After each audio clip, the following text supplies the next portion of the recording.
Pihak Kementerian Agama Kota Bogor bakal mengembalikan dana ONH atau ongkos naik haji bagi 984 calon jemaah haji Kota Bogor yang gagal berangkat haji pada tahun 2020 ini.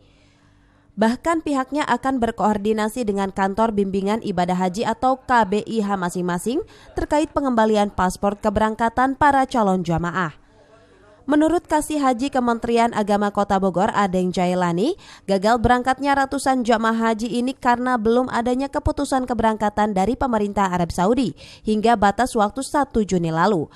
Akhirnya pemerintah Indonesia memutuskan menunda keberangkatan hingga tahun depan sebagai upaya melindungi warganya dari paparan COVID-19 yang merupakan pandemi dunia. Sekarang akan membagi paspor, Pak, dan uang jamaah itu akan dikembalikan.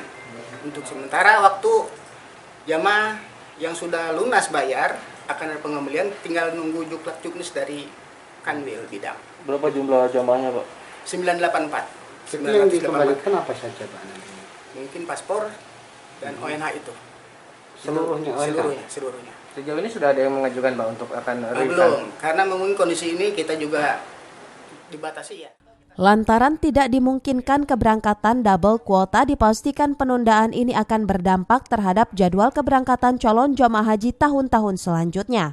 Semisal calon jamaah haji yang sudah terdaftar di tahun 2021 dijadwalkan akan berangkat pada tahun 2022. Dari Kota Bogor, Herman Bons melaporkan.